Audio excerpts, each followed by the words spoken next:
California experienced a very wet winter during the winter of 2022 and early 2023. Me and my grandpa decided to head down to Southern California to check out the super bloom that was happening in the Carrizo Plain National Monument. Before we made our way out to the Carrizo Plain National Monument, me and my grandpa decided to do a small detour down to the Grapevine to check out a small super bloom that was happening in the canyon there as I-5 makes its way down into the Central Valley, and this gave us very high hopes that we were going to see an awesome super bloom in the Carrizo Plain just an hour later. Seeing all these golden poppies, which is the California state flower in the Grapevine Canyon here, was a spectacular sight to see, and I couldn't wait to see all the vibrant colors in the Carrizo Plain National Monument just an hour after we left this area. We eventually made our way over to Highway 33 and passed through the Midway Sunset oil field, which is the largest oil field in California and one of the largest in the United States. We then made our way over to Highway 58 as we made our way across the Temblor Range into the Carrizo Plain National Monument, which is located a little over an hour west of Bakersfield, California. As we made our way into the Carrizo Plain, the hills were filled with vibrant yellow wildflowers, and I was just amazed that something like this can exist after 3 years of record drought in California, and seeing what 1 year of above average precipitation does to the California landscape.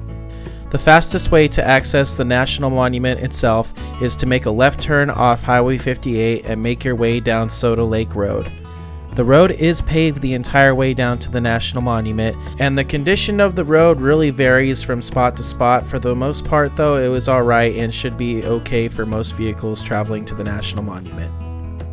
As me and my grandpa made our way over to the National Monument sign, we were amazed to see so many wildflowers in every direction surrounding us. It was an amazing sight to see. Carrizo Plain National Monument. We're going to go check out some wildflowers here in the area. While my grandpa was eating lunch, I decided to get up close and personal to some of the wildflowers near the Soda Lake overlook, and I made my way up to the top of the overlook to get amazing views of the surrounding landscape and just amazing wildflowers here, as you can see. There were many cars parked along Soda Lake Road here near the Soda Lake overlook, and it just goes to show how popular this is, especially when there's a super bloom happening here. Normally the Carrizo Plain doesn't get this busy on a normal year when there's no super bloom in the area. And this overlook here just gives you a whole panoramic view of the area around Soda Lake here, which is one of the main attractions, at least in the northern part of the Carrizo Plain here in the National Monument. There are a few informational plaques that provide information here about the National Monument and Soda Lake itself here when you're at the top of the Soda Lake overlook.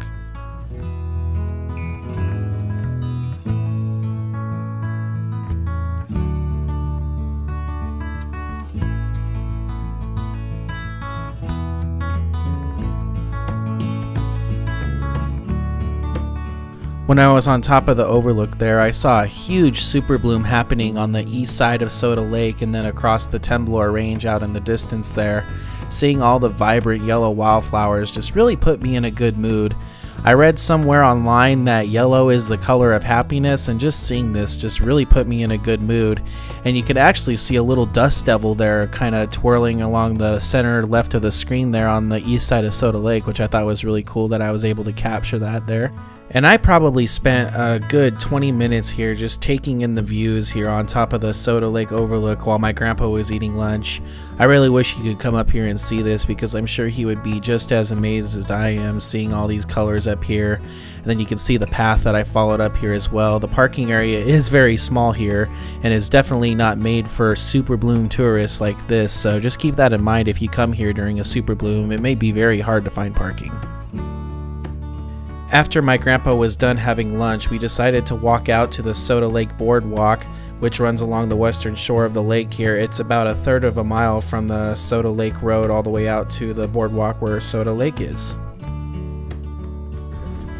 That's where I was, at the top of that hill over there. As we were making our way over to Soda Lake, I was just amazed at all these wildflowers along the side of the path. It was nothing but fields of wildflowers as far as the eye can see, and it's very important that you stay on these paths and not wander into these fields and leave no trace and leave everything exactly how you found it so others can enjoy it as well. Soda Lake is the main feature of the northern part of the Carrizo Plain, and it is a very large shallow lake and is also very seasonal and often dries up during the summer months. Back in prehistoric times, the Carrizo Plain was once an inland sea, and Soda Lake is the largest remnant of this once great sea that existed here thousands of years ago. The water level here in Soda Lake fluctuates greatly between wet and dry years, as the lake is very shallow and has no natural outlet, and the water here is very alkaline, so it is not safe to drink, so please don't try to drink out of the lake. Out there you can really see the super bloom out there on the Temblor range, out in the distance across Soda Lake. We'll be going up there very shortly along 7 Mile Road and Highway 58 to get a closer look. But it's stunning even from far away.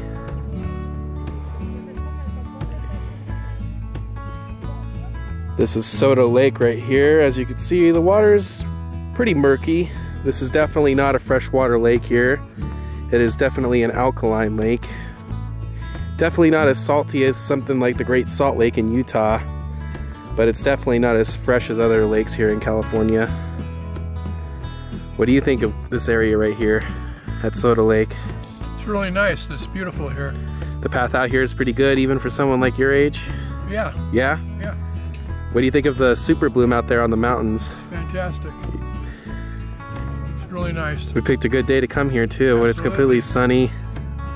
The weather's not too hot. It's probably in the mid-70s right now. Yeah, it's nice. Me and my grandpa spent several minutes here along the boardwalk on the western shore of Soda Lake, just taking in the amazing views of the Temblor range, covered in wildflowers out in the distance.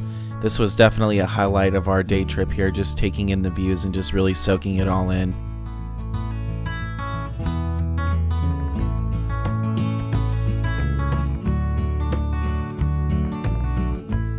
After me and my grandpa left the Soda Lake area, we continued north along Soda Lake Road over to the 7 Mile Road turnoff, where we made a right turn as we made our way back over to Highway 58. 7 Mile Road is actually 6 miles long and basically acts like a shortcut to head over to Highway 58 east from Soda Lake Road. If you're going to continue west on Highway 58 towards Santa Margarita, it's best to just continue on Soda Lake Road until it reaches the Highway 58 junction about 5 miles north of the 7 Mile Road turnoff. The first 5 miles of 7 Mile Road are unpaved, and the last mile is paved up to the Highway 58 junction. We had no issues driving it in our Subaru Forester, and I saw many sedan cars with low clearance driving on this road just fine. I would imagine this road's not very fun to drive after it rains, so if you're here during the wet season, I would be a little cautious about driving this road, but otherwise you should be just fine.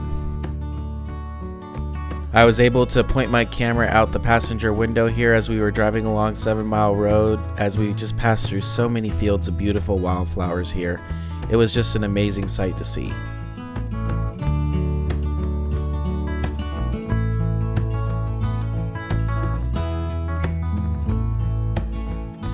We spent our remaining time here in the Carrizo Plain checking out the views of the beautiful Temblor range covered in wildflowers here just off of Highway 58.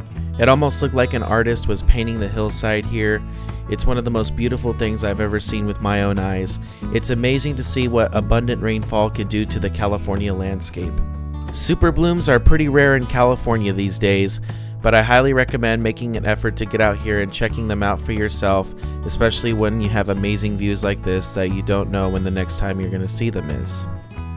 A super bloom occurs when abundant rainfall happens in California that is preceded by years of below average precipitation. This causes all the wildflower seeds that were dormant during the dry years to germinate and blossom into these beautiful wildflower fields that you see in front of you. I was happy that I was able to come out here and check it out with my grandpa.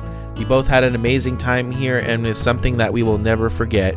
And my grandpa is 73 years old, and he said he's never seen anything like this before in California, so I'm glad I was able to show him this at least once in his lifetime. After we were done checking out the super bloom in the Carrizo Plain, me and my grandpa made our way back towards the Central Valley along Highway 58.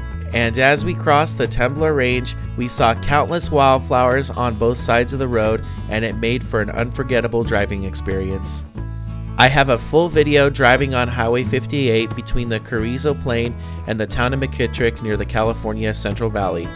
If you guys want to check out that video, I'll put a link to the video in the description. One thing that should be noted about driving on Highway 58 when there's a super bloom happening in the area is that there are many people pulling off the side of the road without much of a warning to stop and take pictures, so be aware of people parking alongside of the road, especially on weekends like when we were here. Timing is everything when it comes to these super blooms. Me and my grandpa happened to come here during mid-April when the super bloom was at its peak. The super bloom pretty much lasted the entire month of April, and then by early May everything was starting to dry out. This was an awesome experience that me and my grandpa got to have here in California this year. Next time it rains a lot in California, be sure to check this place out because it's really amazing to see all the wildflowers here and all the different colors. Alright everyone, I want to thank you all so much for watching this video. I'm glad you guys got to check out the super bloom with us. I want to thank you all so much for riding along. I hope you all have an amazing day, and take care everyone.